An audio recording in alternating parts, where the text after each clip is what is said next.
Good morning students. आज की जो आपकी वर्कशीट है वो वर्कशीट नंबर 35 है। डेट है आपकी 19 फरवरी 2021 और विषय है आपका सामाजिक विज्ञान। कक्षा 7th की ये वर्कशीट है जिसको आज हमें डिस्कस करना है। और आज का हमारा टॉपिक है ईश्वर से अनुराग। यानी कि ये टॉपिक हमारा पहले भी चल रहा था और ये कंटिन्यू चल रहा है अभी। इसके बारे में हमने पहले से ही थोड़ा सा डिस्कस कर लिया था कि ईश्वर से अनुराग का मतलब क्या होता है। इन द सेंस हर कोई अपने ईश्वर को एक अलग तरीके से उसकी वंदना करता है, उसकी पूजा करता है, उसको मानता है। उसके मानने के तरीके भी अलग होते हैं। तो ईश्वर से अनुराग का मतलब यही होता है। तो चलिए डिस्कस कर लेते हैं। सूफीवाद इस्लाम का ही एक रूप है। यानी कि सूफीवाद जो है वो इस्लाम का ही एक रूप है जो ईश्वर की आंतरिक खोज पर जोर देता है। यानी कि जो ईश्वर की आंतरिक खोज यानी कि अंदर से खोज करता है अपने ईश्वर को, और भौतिकवाद को दूर करता है। भौतिकवाद यानी कि जो हमारा जगत होता है, भौतिक जगत, जो भी चीज़ें हैं, कार, बस, घर, जो हमारी मन की लालसा होती हैं, जो हम पाना चाहते हैं, बहुत कुछ, उसे भौतिकवाद कहते हैं। इसको दूर करता है। इसने दुनिया के कुछ सबसे प्रिय साहित्य का निर्माण किया है, जैसे 13वीं शताब्दी की ईरानी न्यायविद रूमी की प्रेम कविताएं। यानी कि ये साहित्य है इनका 13वीं शताब्दी का, जिनकी इन्होंने खोज की थी या निर्माण किया था। उसका नाम है ईरानी न्यायविद रूमी की प्रेम कविताएं। ठीक है। इस्लाम ने एकेश्वरवाद यानी एक अल्लाह के प्रति पूर्ण समर्पण का दृढ़ता से प्रचार किया है। यानी कि ईश्वर जो है वो एकेश्वरवाद में विश्वास करता है। यानी कि उसकी नज़र में सिर्फ एक ही अल्लाह है जो सबसे पावरफुल है, जो सबका निर्माता है और जिसकी हमें पूजा करनी है, आराधना करनी है, जो भी है। इस्लाम धीरे धीरे जटिल होता गया। यानी कि इस्लाम इस बात पे और जटिल होता गया कि अल्लाह जो है हमारा, वही हमारा प्रतिनिधित्व है, और एक ईश्वरवाद में उनका विश्वास जो है वो और ज़्यादा जटिल होता गया, मजबूत होता गया। जबकि सूफियों ने एक अलग रास्ता दिखाया।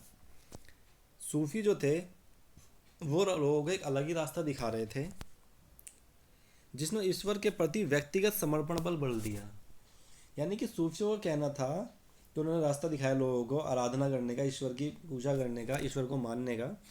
उनका मानना था कि व्यक्ति समर्पण होना चाहिए। व्यक्तिगत समर्पण जो है वही ईश्वर के प्रति आपकी सच्ची श्रद्धा है, सच्चा प्रेम है। यानी कि आपको अपने आप को समर्पण करना है ईश्वर के प्रति। सूफी लोगों ने मुस्लिम धार्मिक विद्वानों द्वारा निर्धारित विशद कर्मकांड और आचार संहिता को बहुत कुछ अस्वीकार कर दिया।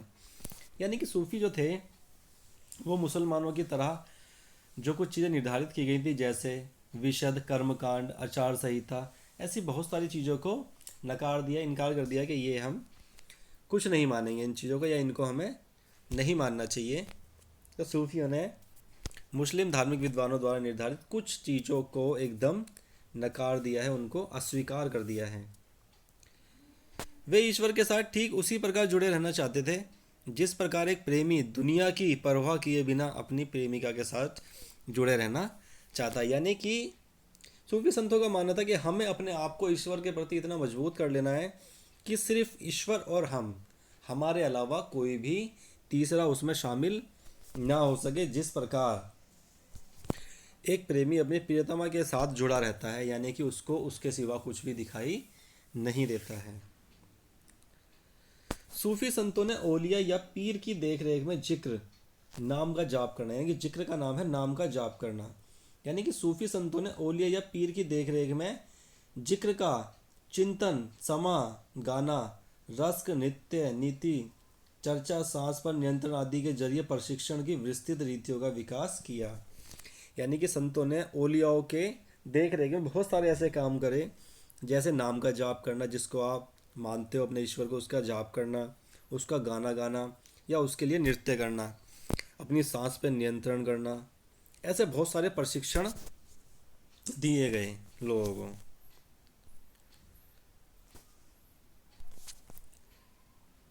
11वीं शताब्दी से अनेक सूफी जन मध्य एशिया में आकर हिंदुस्तान में बसने लगे। यानी 11वीं शताब्दी के दौरान ऐसा हुआ, जो सूफी संत थे वो मध्य एशिया से आकर हिंदुस्तान में बसने लगे। मध्य एशिया के महान सूफी संतों में गज्जाली, रूमी और सादी के नाम उल्लेखनीय, यानी कि ये नाम फेमस थे जो मध्य एशिया से आके कहाँ पे बस गए, भारत में, हिंदुस्तान में।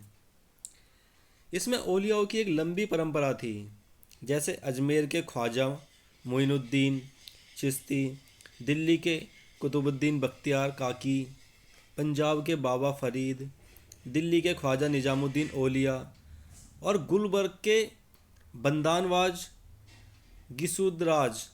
ये जो थे ये फेमस थे, जो क्या हो गए थे, भारत में आ गए थे। और इनकी लेकिन परंपराएं बिल्कुल अलग थीं और इनकी परंपराएं काफ़ी लंबी लंबी थी। इस प्रकार सूफी उस्तादों की पीढ़ियों सिलसिलों का गठन हुआ, यानी कि ये जो सूफी संत थे इनके उस्तादों की पीढ़ियों और सिलसिलों का गठन हुआ। प्रत्येक सिलसिला निर्देशों व धार्मिक क्रियाओं का थोड़ा अलग तरीका अपनाता था, यानी कि जैसे जैसे इनकी पीढ़ियाँ आगे बढ़ती गई और इनके जो पीढ़ियों पे नए नए लोग बैठे उन्होंने थोड़ा थोड़ा रास्ता उसको अलग कर दिया, यानी कि चेंज करते गए। जो परंपराएं चली आ रही थी उसमें थोड़ा थोड़ा सा वो बदलाव करते गए टाइम के अकॉर्डिंग। सूफी संत अपने खानकाहों में विशेष बैठकों का आयोजन करते थे, यानी कि जो उनकी बैठकें थी, खानकाह था, उसमें विशेष बैठकों का आयोजन होता था। अक्सर लोग यह समझते थे कि सूफी औलियाओं के पास चमत्कारी शक्तियाँ होती हैं, यानी कि लोगों को ऐसा लगता था कि जो सूफी है उनके पास कुछ चमत्कारी शक्तियाँ हैं जिससे वो उनकी बीमारियाँ या तकलीफ़ों से छुटकारा उन्हें दिला सकते हैं। सूफी संत की दरगाह एवं तीर्थ स्थल बन जाता था, यानी कि जहाँ पे ऐसा कुछ होता था या लोगों को लगता था वो वहीं पे उनकी एक इमारत सी बना देते थे, उनकी एक दरगाह बना देते थे और उसका नाम हो जाता तीर्थ स्थल हो गया ये आपका, यानी कि उस पर लोग फूल चढ़ाने या उसकी धूप बत्ती लगाने के लिए जाया करते थे। जहाँ सभी ईमान धर्म के लोग हजारों की संख्या में इकट्ठे होते थे, वे आध्यात्मिक विषयों पर चर्चा करते थे, अपनी दुनियादारी की समस्या को सुलझाने के लिए संतों से आशीर्वाद मांगते थे। यानी कि ये भी लोग थे जो परेशान होते थे वो हजारों की संख्याओं में इन दरगाहों पे जाया करते थे, तीर्थ स्थल पे जाया करते थे और आध्यात्मिक बातें किया करते थे और अपनी जो समस्या थी उनको सुलझाने के लिए इन संतों से आशीर्वाद भी मांगा करते थे। उनको ऐसा लगता था कि संतों ने अगर आशीर्वाद दे दिया तो उनकी सारी समस्याएं खत्म हो जाएंगी। अथवा वे संगीत व नृत्य के जलसों में भी शामिल होकर चले जाते थे, यानी कि जब इनके नृत्य या जलसे होते थे कुछ तो वो उसमें भी शामिल होके चले जाया करते थे। यानी कि जब भी इनकी दरगाहों या इनको मानने वाले लोग संगीत गाते थे या नृत्य करते थे लोग उसमें भी शामिल होकर उनके साथ साथ चले जाया करते थे। संत और सूफियों में बहुत अधिक समानता थी, यानी कि संत और सूफी दो थे, इन दोनों में बहुत अलग समानताएं थीं। यहाँ तक कि यह भी माना जाता है कि उन्होंने आपस में कई विचारों का आदान प्रदान किया और उन्हें अपनाया, यानी कि इन लोगों में कुछ बहुत सारी ऐसी चीज़ें थी जो बिल्कुल सेम थी दोनों में ही, और दोनों ने ऐसा लगता है कि दोनों ने अपनी बातों का आदान प्रदान किया होगा। संत कवियों की तरह सूफी लोग भी अपनी भावनाओं को व्यक्त करने के लिए काव्य रचना किया करते थे, यानी कि संत जो थे ये भी सूफियों की तरह अपनी भावनाओं को व्यक्त करने के लिए काव्य रचना किया करते थे, कुछ गीत भी गाया करते थे। नाथपंथियों, सिद्धों और योगियों की तरह सूफी भी यही मानते थे कि दुनिया के प्रति अलग नज़रिया अपनाने के लिए दिल को सिखाया पढ़ाया जा सकता है। यानी कि नागपंथियों, सिद्धों और योगियों की तरह जो सूफी थे वो भी इस बात में विश्वास करते थे कि अपने नज़रिए को बदलने के लिए जो दिल है इसको सिखाया जा सकता है, इसको मनाया जा सकता है। यानी कि आप अपना नज़रिया कैसा भी बना सकते हो अगर आप अपने दिल को समझा लो।